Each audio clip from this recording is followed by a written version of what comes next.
And nutritional anemia, in any anemia presenting to you, if you want to do a scopy, I think the initial step will be, if you have a low MCV, obvious, it's an iron deficiency, you have to look entirely for the GI tract.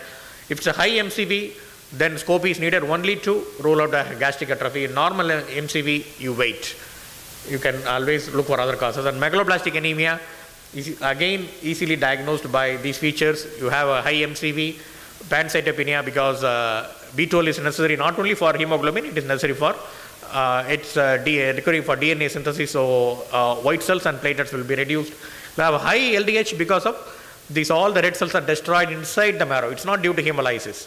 It is due to hemolysis occurring inside the marrow. It is acute dyserythropoiesis, and the same reason you get jaundice and whether you do B12 or folate levels, and the response to B12 is immediate. You see a rapid response in this thing, LDH within 24 hours. And other than iron deficiency, recurrent iron deficiency, patients coming to you every 4 months with iron deficiency is another problem. And there is no role for bone marrow. And there is a large series published, and people have shown that chronic gastritis plus Helicobacter pylori and mild form of celiac disease are cause of my recurrent iron deficiency. I'm not going into the detail.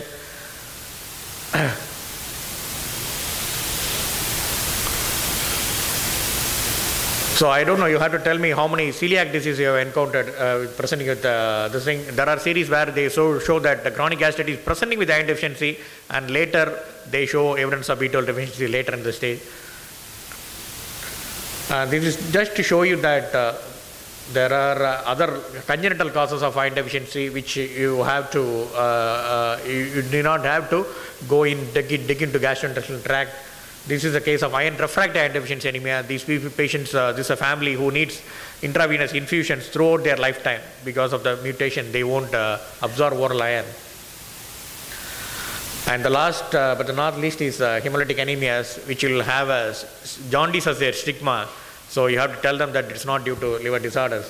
And so we do gastroenterologists, we need the help of gastroenterologists for ITP, because there is a large series published that Helicobacter pylori is responsible for ITP, but now there are a lot of conflicting data, and larger studies are needed. And you know, HCV is associated with thrombocytosis, and there are various mechanisms.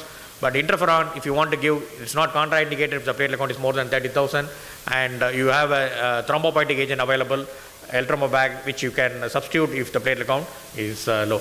And I think there are so many links missing because of lack of time. I am concluding. Thank you. Thank you, sir. I will just ask one question before the audience asks. Reactive thrombocytosis. I saw one patient explain to me 20 lakhs. We could not give in the immediate post-op period this aspirin. They say, we went through literature, they say hydroxyurea with aspirin or anaclirate, which is available. I don't know whether it's available in India. Whether I want to know. No, she said 20 lakhs may not be due to reactive. It may be pathological, but whatever it is, hydroxyurea is the ideal drug.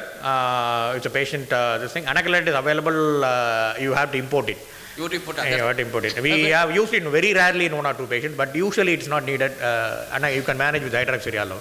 And if the patient has very high platelet count to start with, you have to be very this thing. You have to definitely do reduce the platelet count, because they have increased risk of bleeding also. Whether you can give aspirin or clopidogrel? No, you can. In this case, because immediate post-op period, aspirin they felt they had, but clopidogrel given, the platelet count reduced to 8 lakhs by 4th week. Some luck or serendipity, I don't know. I just want to have this experience with it. No, it doesn't matter, because of the difference between clopidogrel and this thing. Both have the same action. And before initiating aspirin, you have to bring down the platelet count.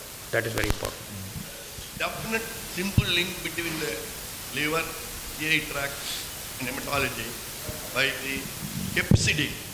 This is a small hormone peptide produced by the hepatocytes. The deficiency will lead to juvenile hemochromatosis.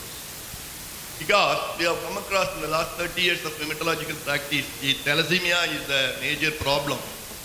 Even many of the patients could not afford by transfusion. They go for hyperperitonemia, and ultimately end up in hemochromatosis. So the hepcidin is a new hormone. This I would like to highlight the audience and you itself, because this is ultimately also controlled by hemojuvelin, a bone morphogenic hormone. Because when hemojuvelin is secreted, it again increases, expresses the deficiency of hepcidin and leads to iron.